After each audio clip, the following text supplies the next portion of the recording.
एक सेकेंड के लिए सोचिए, अगर दुनिया के सारे एयर कंडीशनर गायब हो जाए तो क्या होगा। शायद आप सोच रहे होंगे कि बस गर्मी बढ़ जाएगी, लेकिन सर इससे कई गुना ज्यादा डरावना है। हॉस्पिटल में ऑपरेशन करना मुश्किल हो जाएगा, डाटा सेंटर ओवरहीट होने लगेंगे और इंटरनेट की दुनिया हिलने लगेगी, दवाइयाँ खराब होने लगेगी और दुनिया के कई बड़े शहर धीरे धीरे इंसानों के लिए रहने लायक नहीं बचेंगे। यानी जिस मशीन को हम सिर्फ ठंडी हवा देने वाली मशीन समझते हैं, वो असल में मॉडल सिविलाइजेशन की बहुत जरूरी जरूरत बन चुकी है। लेकिन सबसे शॉकिंग बात यह है कि एयर कंडीशनर इंसानों को ठंडक पहुंचाने के लिए बना ही नहीं था। इसकी कहानी किसी लग्जरी से नहीं बल्कि एक कागज से शुरू होती है और उस कागज को बचाने निकला एक जवान इंजीनियर अनजाने में दुनिया का भविष्य बदल देता है। जब गर्मी एक नेचुरल डिजास्टर थी, आज गर्मी को हम एक सीजनल प्रॉब्लम समझते हैं, लेकिन 100 साल पहले गर्मी एक डिजास्टर हुआ करती थी और उस वक्त एसी कूलर नाम की कोई चीज नहीं थी। मॉडर्न रेफ्रिजरेटर भी नहीं थे। गर्मियों के महीनों में लोगों की जिंदगी रुक सी जाती थी, फैक्ट्री की प्रोडक्टिविटी गिर जाती और खाना जल्दी खराब हो जाता था। हॉस्पिटल में मरीजों की हालत और खराब हो जाती थी। अमेरिका और यूरोप के कई शहरों में लोग गर्मियों के दिनों को सरवाइव करने की प्लानिंग करते थे। अमीर लोग तो पहाड़ों और ठंडी जगहों पे चले जाते थे, लेकिन गरीब लोग, उनके पास कोई ऑप्शन नहीं था। उन्हें तो वहीं रह के सब कुछ झेलना पड़ता था। उस दौर में गर्मी सिर्फ असुविधा नहीं थी, वो इंसानों की दुश्मन थी और दुनिया को अभी तक के उसका कोई सलूशन नहीं मिला था। ये एक ऐसी प्रॉब्लम जिसने सबको परेशान कर दिया। 1902 बफेलो न्यूयॉर्क एक प्रिंटिंग कंपनी अजीब सी प्रॉब्लम का सामना कर रही थी।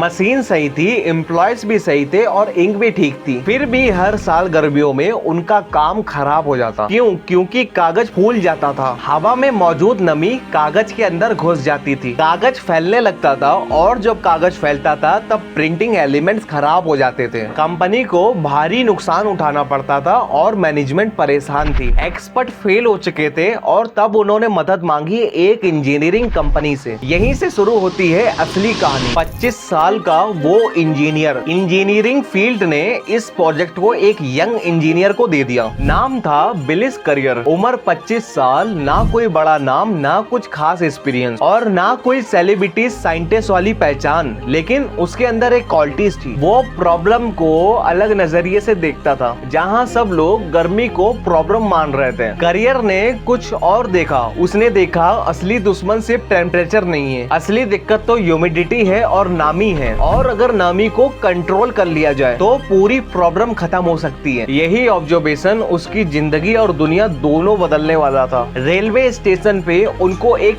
थॉट आया। इसके बाद कई हफ्तों तक के करियर कैलकुलेशन करते रहे, एक्सपेरिमेंट करते रहे, नोट्स बनाते रहे, लेकिन उनको कोई सलूशन नहीं मिल रहा था। फिर एक दिन रेलवे स्टेशन पे खड़े हुए उन्होंने धूल देखी और उस पल उनके दिमाग में एक आइडिया आया। अगर हवा को कंट्रोल करके ठंडा किया जाए, उसके अंदर की एक्स्ट्रा मॉइस्चर निकाली जा सकती है। एक सिंपल ऑब्जर्वेशन, लेकिन इसी ऑब्जर्वेशन ने हिस्ट्री बना ली। करियर ने एक मशीन डिजाइन करनी शुरू करी, ऐसी मशीन जो हवा को कंट्रोल करे, उसके ह्यूमिडिटी को कंट्रोल करे और एनवायरनमेंट को स्टेबल बना दे। उस वक्त उसे बिल्कुल अंदाजा नहीं था, क्योंकि वो एक ऐसी टेक्नोलॉजी बना रहे हैं जो पूरी दुनिया को बदल देगी। पहला एयर कंडीशनर 1902 में करियर की मशीन इंस्टॉल करी गई और रिजल्ट ने सबको हैरान कर दिया कि पेपर फूलना अब बंद हो गए, प्रिंटिंग परफेक्ट होने लगी, कंपनी का नुकसान रुक गया। ये प्रोजेक्ट सक्सेसफुल था, मिशन कंप्लीट था, करियर खुश था, कंपनी खुश थी। कहानी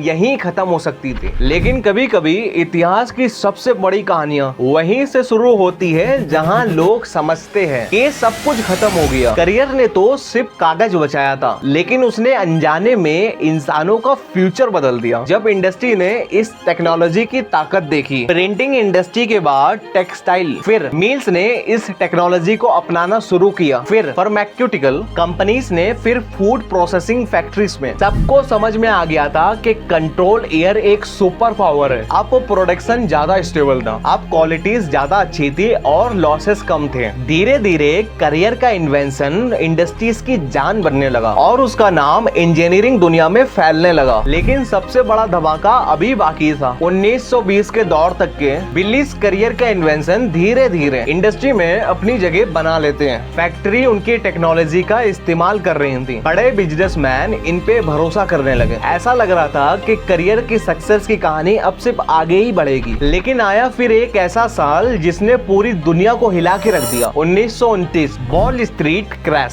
स्टॉक मार्केट धड़ाम से गिर गई, कंपनी टूटने लगी और लाखों लोगों की नौकरियां चली गईं। पूरा अमेरिका एक अंधेरे दौर में घुस गया। लोगों के पास खाना खरीदने के पैसे तक के नहीं बचे। तो फिर एयर कंडीशनरिंग जैसे सिस्टम पे पैसा कौन खर्चा करता। नए प्रोजेक्ट कैंसिल होने लगे, ऑर्डर्स रुक गए, इन्वेस्टमेंट बंद हो गई और धीरे धीरे करियर की कंपनी भी संकट में आने लगी। कई लोगों को लगने लगा था कि ये टेक्नोलॉजी शायद वक्त से पहले आ गई, शायद दुनिया इसके लिए अभी तैयार नहीं थी। लेकिन इतिहास को कुछ और ही मंजूर था, क्योंकि अब एक अनएक्सपेक्टेड हीरो एंट्री लेने वाला था और उस हीरो का नाम था सिनेमा हॉल। जब लोग फिल्म नहीं बल्कि ठंडक खरीदने लगे। सोचिए कि बाहर 45 डिग्री की गर्मी है, सड़कों पे चलना मुश्किल है, पसीना रुकने का नाम नहीं ले रहा और तब आप बिल्डिंग के अंदर घुसते हैं। अचानक ठंडी हवा आपके चेहरे को छूती है, जैसे किसी ने जहन्नुम से निकाल के जन्नत में पहुंचा दिया हो। यही एहसास लोगों को उस दौर के सिनेमा हॉल में होता था। एसी वाले सिनेमा हॉल लोगों के लिए कोई लग्जरी नहीं, एक रिफ्यूज बन गए थे। कई लोग फिल्म देखने से ज्यादा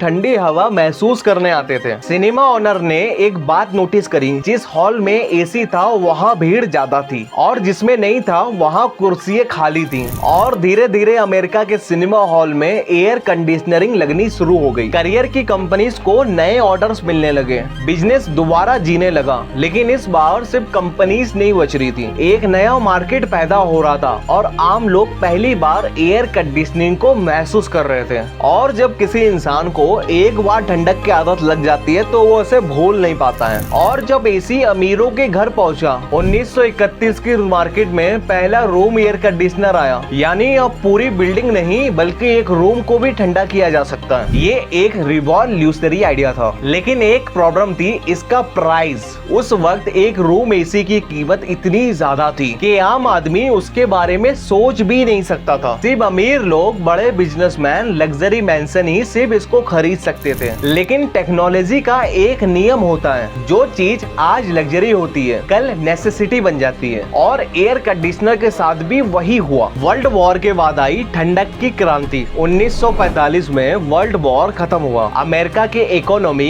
तेजी से बढ़ने लगी, फैक्ट्रीज अपनी फुल स्पीड पे काम करने लगी, नए घर बनने लगे और नई कॉलोनीज बनने लगी। लोग अपनी लाइफ स्टाइल इम्प्रूव करना चाहते थे। इसी दौरान एसी कंपनीज ने अपना प्रोडक्शन बढ़ाया, टेक्नोलॉजी को सस्ता बनाया और धीरे धीरे एयर कंडीशनर मिडिल क्लास तक के पहुंचना शुरू हो गया। 1950-1960 तक के एसी अमेरिका की लाइफ स्टाइल का हिस्सा बन जाता है। लेकिन इस इन्वेंशन का सबसे बड़ा इम्पैक्ट अभी दुनिया देखने वाली थी। आज एसी ने शहर बना दिए। अगर मैं आपसे पूछूं कि दुबई क्या है, तो आप सोचेंगे बुर्ज खलीफा, लग्जरी, स्काई स्क्रैपर्स और super car, world class life style. लेकिन 70-100 साल पहले दुबई एक रेगिस्तानी गर्म इलाका था, ऐसी जगह जहां सालों तक के रहना बहुत मुश्किल था। और सिर्फ दुबई नहीं, लास वेगास, फियोनिक्स और हॉस्टन और दुनिया के कई गर्म शहर, ये सब आज इतने बड़े हैं, उसमें एयर कंडीशनिंग का बहुत बड़ा रोल है। क्योंकि जब तक इंसान गर्मी को कंट्रोल नहीं कर सका,